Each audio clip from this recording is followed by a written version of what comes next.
Then I was like, what the happened between episodes 1 and 2?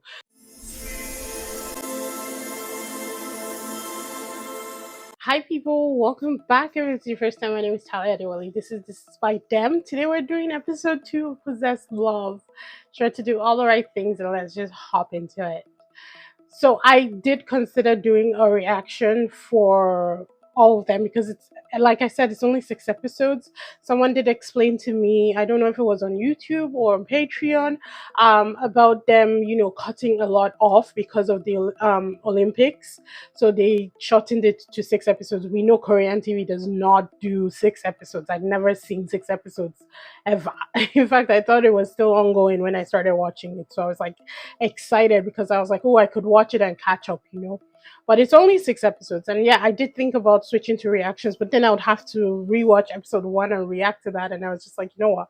It's fine. They can't all be reactions. So we're just going to carry on through with the reviews and we can actually talk about it, which is what one of the things that I was excited about when I started the review. So the episode we see, what's his name? Hong Jo and Suyeon laughing. The episode starts with them laughing and chatting up a storm, and we see small Hana, losing her mind basically downstairs, upstairs, like just everywhere. She was just troubled, and I was like, "What the fuck happened between episodes 1 and 2?" So thank you so much to the person who really warned me about them cutting the episodes short because of the Olympics. Otherwise, I would literally think that I was losing my ever loving mind because it does jump. Honestly, it really does jump between 2 and 3, even like it jumped. I haven't finished 3, but again, in 3, I was like, what the fuck happened between 2 and 3? Every episode, I'm asking the same bloody question because it's like, whoa. So they do give them missions. The girls have to pick from 4 collages, kind of like Love Catcher in Bali. They did 4 collages. 4 collages of 4 pictures. So the guys had, put the pictures together. The girls quickly figure out which pictures belong to whom. I don't know how they deduced that, but they were very quick to do that. Suyeon gets first choice because she had the most votes. I'm not even sure what I was trying to say there. Suyeon gets first choice because she had the most votes based on the first impressions, from the first night. And then the other girls did rock, paper, scissors. Small Hana is second to choose, Yoo In Na is third, and then Big Hana is fourth. And then they show us all the girls. They show us what am I trying? It's 3 a.m. as usual, guys. Just uno momento, por favor. So obviously the girls all pick the pictures that they want. Then we start seeing who the pictures belong to. Suyeon got Gubong. She was very excited about that. Small Hana got Hongjo. Very excited about that. Yoo In Na got Eo. Did not expect that. And Big Hana got J1. Very excited about that. Gubong said that it was as he expected, that she being there waiting for him was what he expected. He said someone he was happy to see was waiting for him. She asked how she looked, and he says, "You look better today." Now, I think he could have done better with the compliment. Here's my thing with Gubong. He's not giving me enough. Like, I feel like in this whole relationship, Suyeon is the one who is like, expressive, out there talking. The lights are off, guys, so it's been very freaky for me. I've been imagining Silent Hill for some reason. I don't know why. And I hate horror movies. If you know me, you know I hate horror movies. So yeah, it's been very freaky. Anywho, um Gubong is not doing enough for me so far. I don't like, he's not doing enough. I get that he's not an expressive person, but if you say that you like this person, then be a little more expressive with those, feelings or affections. I just think that he's not doing enough. She is always excited to see him. She giggles whenever she picks his name. Like, she's always but she's also a very expressive person. So maybe I should just let things play out the way they want to. J1 says that he's interested in knowing everyone, but he didn't seem too pleased about it being Big Hana. He didn't seem disappointed either, to his credit. So I can't really read him. All I know is that for now he's mostly interested in Suyeon, and I think that's where his mind is. Big Hannah tells him that from the first glance, she thought that he was a good looking guy and that she was curious about him the most out of all the guys. Small Hannah on her date tells us that she drew a tarot card that signified new beginnings. Now, whether the new beginnings are going to be with Hongjo or with somebody else, we can't really say. Based on the way the episode ended, I don't think it's Hongjo, people. I really don't think it's Hongjo. But let's keep moving on. She said that she got who she wanted the most, which is what we all know. She liked Hongjo. Hongjo tells her that he had a feeling it will be her.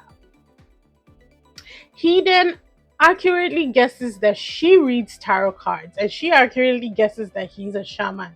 She said something about the intensity of his eyes, and I was like, same girl, because those eyes, definitely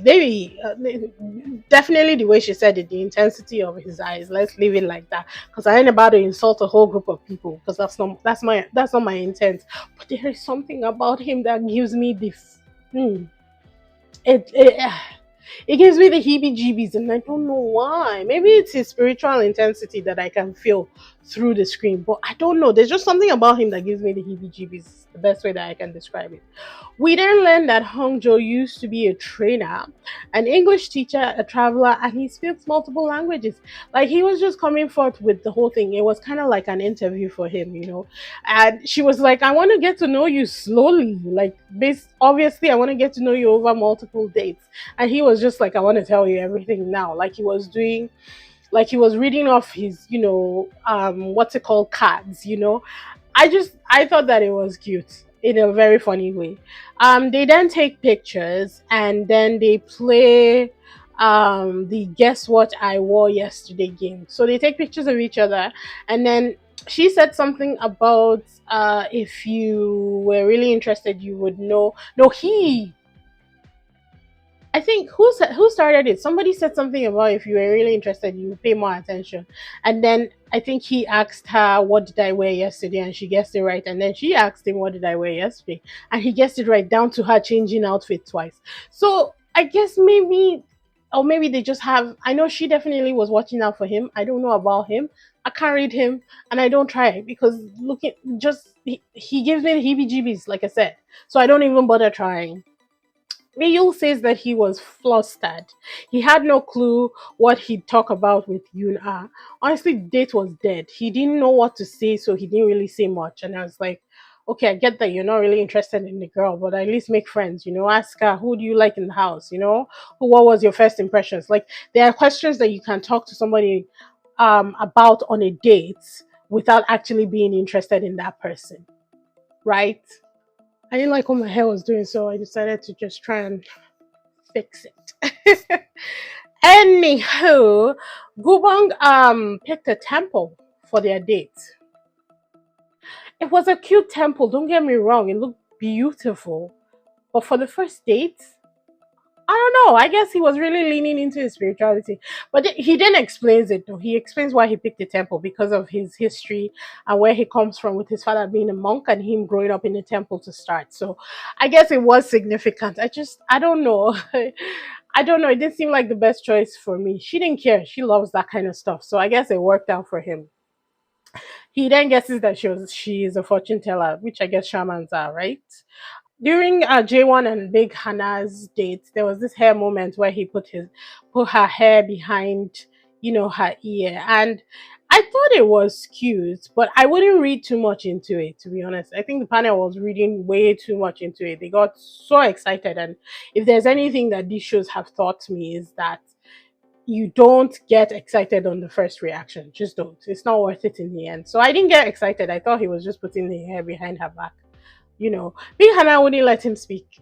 In her defense, though, Jaewon speaks like he's counting the words in his head, and for me, that would irritate me to no end. I don't think it irritated her, but she was just trying to, help and complete sentences, and that's what she was doing. Oh God, he wasn't really, saying a lot. In his one-on-one, he says that they mostly talked about work, and that was very disappointing to him because he wanted to get to know her better. Small Hannah tells Hyung Jo that he stood out most and he left the strongest impression out of all the guys. He tells her that her first impression for him was that she was the brightest and the cutest. I was like, if she was the cutest, why didn't you choose her when it came to, first impression choices? Like, mm, he keeps telling her what he thinks she wants to hear, and that was a running thing throughout this entire episode. And that was one thing that made me dislike him even more. I don't hate him, I don't even dislike him, but it made me dislike him a little more, if you get what I mean. Gubong's first impression of Soyeon was that she was fun to talk to. She thought that he would pick small Hana, and I was like, me too, because they were actually conversing one on like a lot more than he did with any other person that was sitting in that living room that morning or afternoon or whenever it was that they all gathered. She said that she chose him because she thought he would be funny. They both agreed that they have good chemistry and they were happy that they chose each other. Back at home, the girls and gals dish to each other, talk about the dates and everything about who went out with whom. Hongjo asks how Gubong felt about his dates. And for me, I think he was asking because he's still interested in Sohyun. He was very much he made a lot of comments about Gubong and Sohyun, and I think it's because he's very interested in Sohyun. I cannot forget, it's tattooed on my brain, the way he was staring at her when she was what's it called, when she was cooking that first night. It freaked me the fuck out. I'm not even gonna lie. Mm, moving on. Big Hannah also asks small Hannah if she has developed any feelings for Hongjo after the date. Then we see boxes with names on them downstairs, and then they're not allowed to open the boxes until everybody has returned from their dates. Apparently, it's introduction boxes. Everybody has an item, a personal item, which signifies what they do in each box. So they're all gathered, and then Iyu, I'm gonna get his name right, I promise you. Iyu is first to open it, and he has a sword, and he tells them he's a shaman and an exorcist. Honestly, to look at him, you cannot. I want to see. Well, maybe I don't. I was gonna say I want to see him in action as an exorcist, and I was like, maybe I don't, because, like I said, horror is not my genre, people, and exorcisms are horror. Let's just be honest. Plus, I have this crippling fear that whatever spirit is exorcised will jump into me. What can I tell you? I grew up in Nigeria. We used to do all this. We used to do overnight vigils where you go and be praying, and they tell you you can't sleep during the vigils because whatever spirits are hanging around or are being, casted and bound out of people could enter you if you sleep. It's an irrational fear that lives with me daily. If you're Nigerian, you know. If you know, you know. Anywho, so everybody is. I think a lot of people guessed that he might be. Oh, maybe they didn't. I don't remember. Second person to go was Suhyun, and she had bells, so she's a shaman. They now show us her background, about how she was actually a banker, and she fought the gift for a whole year before she actually, no, for 10 years before she actually accepted her calling, and she's been a shaman now for a whole year.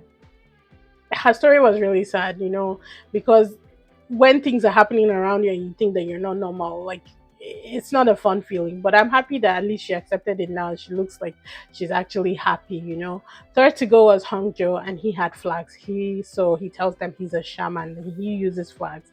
Small Hannah did not seem happy about that. In fact, she seemed very off when he tells everybody that he's a shaman, and I was like, what's up with that? She explains it later that she actually didn't like the fact that he was a shaman and she didn't want to date a shaman, I think. He also tried to avoid his calling for about 5 to 6 years, he said, but eventually he became a shaman so that his younger brother would not. I didn't really understand, that whole story. Sometimes they just tell us things, they don't really go into it, because I'm like, how does he becoming a shaman stop the brother from becoming one? If the brother has the gift, won't he just become one anyway? So if you know like what that whole deal is about, please let me know in the comment section, because I'm actually really curious about it. Fourth to go was Gubong. He had brass coins in that. Small Hannah had guessed accurately that those were brass coins. She said based on the size of the box, like that would be the only thing that would fit in the box. And he tells everybody he's a Saju reader. Small Hannah had tarot cards, tarot reader. J1 had a Saju calendar or booklet, I think, in his, tells everybody he's a Saju reader. Big Hannah had tarot cards, tarot reader. The Hannahs were very happy about that. Hannahs!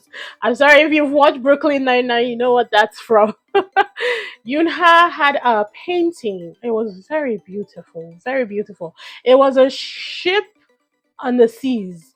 And she tells everybody she's a Saju reader, but she does her readings through paintings and that she did this for herself. And as soon as she said that, I said yes, signifies the journey that she's about to go on, which is the show. Loved it. So all the jobs have been revealed now. Everybody knows who they are. Small Hannah then asks Hong Jo to read her dating fortune, people. It's like, why you gotta poke the beast? I didn't mind it, honestly, because if you're gonna know, you're gonna know. You should know as soon as possible. Don't get invested before you now find out that it's a dead end.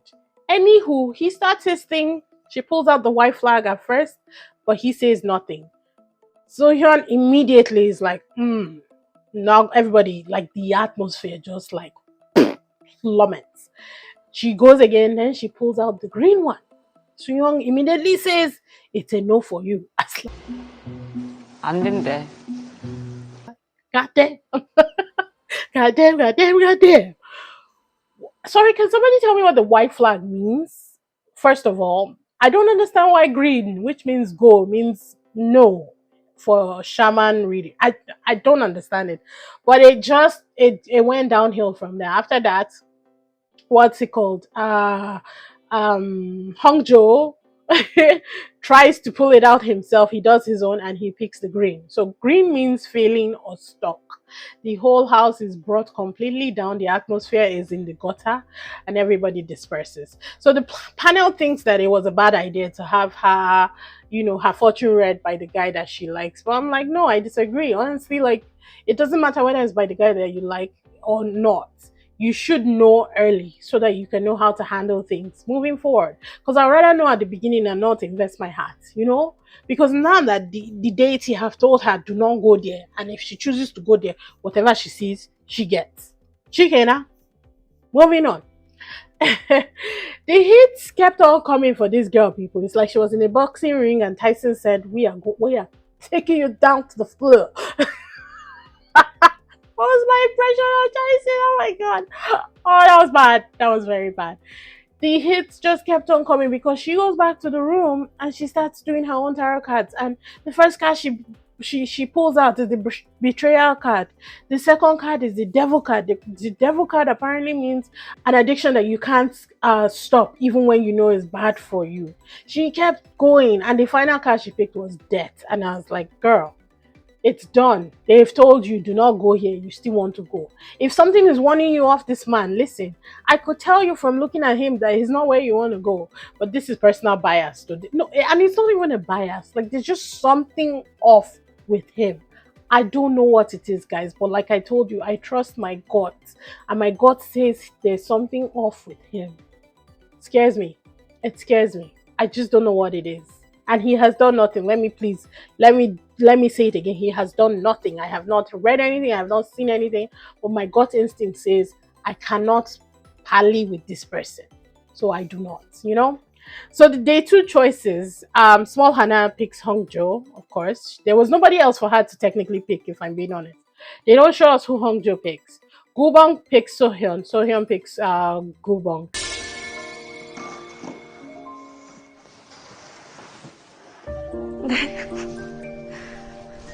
And that giggle that she had at the end when she picked him, it was so adorable. She is so cute. She is so stinking freaking cute. I love her. I love her to death, I tell you. Eo picked Yoon Ah. Yoon Ah picked Eo. I mean, technically, there was nobody else for these people to be picking. Big Hannah picked J1, and then we don't see who J1 picks. My mind was telling me that he picked Suyeon because technically he didn't really get to know Big Hannah during the date, so I didn't think that he would, have a reason to pick Big Hana. The boys then ask Big Hana for a tarot reading, and they're just goofing around. Hongjo is told to think of his feelings for small Hana and pick a card. When he does, no, I think he picks 9 cards. When he does reveal the cards, Big Hana gasps, and she said that it's not really bad per se, but it's not good either. So I'm like, okay, what are we doing here? They now and then get their text messages, and at this point, I couldn't keep up with, because they're using fake tags and names here. So I'm just going to give you what they said. I'm not really keeping up with who chose who from the beginning. Maybe I'll put the list up. I'm not really sure. J1 was chosen by the Black Rat, and I think the Black Rat is Big Hana. Gubang was chosen by Red Rooster. Red Rooster is Suhyun. Jaewon was sad about it. Apparently, he said he wanted to be chosen by the Red Ox because I think 2 people chose him the last time, the Red Ox and the Black Rat. But rather, he wanted to be chosen by Big Hana, who is the Black Rat. So I think he's confused it completely, and now he's going to miss out on the person that he actually wanted, thinking that it's not her. I know if you're confused, I was confused too, but it kind of makes sense when you think about it. Big Hana was not chosen by anyone, which is kind of sad for her. Suhyun was chosen by the Blue Ox and the Blue Dog. I think the Blue Ox is J1, and I think the Blue Dog is Gubong. I'm not really sure yet. Yoo In Na was chosen by the Gold Horse, and she was very happy about that because I think she chose the Gold Horse for her first impressions. So no, for her first choice, fate tag choice, and the Gold Horse is Ilyun. Ilyun was chosen by the Red Ox, who is obviously Yoo In Na. Hongjo was chosen by the Black Ox, and he seemed happy about it, but honestly, I'm not really sure. Small Hannah was chosen by the White Sheep, and she was very happy, but she said it had a very dangerous feeling about it. Considering all the tarot cards, all the readings, and everything, it's heartbreak hotel, that is for sure. We see Small Halan looking for Suhyun at some point. Then we see Suhyun going into uh, Hong Jo's room. The Hanas then go downstairs and are they're reading tarot cards. Like, they do that. I think they just do it like, for peace of mind, or whenever they want to, they do it. All you hear is Sohyun and Hongjo laughing and chatting up a storm. But at first, Eul is with them. He's in the room too, so it's 3 people in the room. Small Hannah starts cards again. She's reading her fortune again. Sun card came up, and apparently the sun card is like romantic feelings are rising. So Big Hannah is there stoking the fire. She's like, is it romantic feelings between Suhyun and Hongjo, or is it romantic feelings between you and Hongjo? Just stoking the fire. This girl is spiraling, and she's like just giving that flame oxygen. She didn't do anything, but she was supporting her friend. But it's like, come on, do better, basically. We then see Hongjo and Suhyun again, and they are all of a sudden alone this time. And I was like, the shamans look like they're kind of dating. I think it's because they are, again, I think it's because they're shamans, so they can connect on their job, and they have a lot of things to talk about based on their job. So it's easy. Plus, Suhyun she's a very bubbly person. She can talk to a wall if you leave her alone. When asked who he chose and why he chose the person, Hongjo said he chose Small Hana because there was no reason to choose another person in that point in time. Valid. And that was honestly the honest answer that he could definitely give. 모르겠네요. 같은 무속인들끼리 만나지 않을까요? She seemed really sad about it, and I felt so bad. And that was kind of where the episode ended. And then we see clips for the next episode, and J1 is crying. He's crying up a storm. And I'm not really sure what happened. And the clips were really wild. They were all over the place. We see EU like looking at pictures of somebody, like it was all over the place. So it looks like there's going to be a lot happening in episode 3.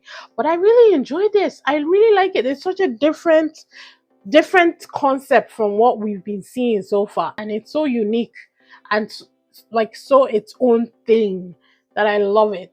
Like I said, it would have made a good reaction, but honestly, with the way that they're going to be jumping information and cutting off stuff, I think review works well because we can actually, go in deep into it and really talk about things that are going to happen.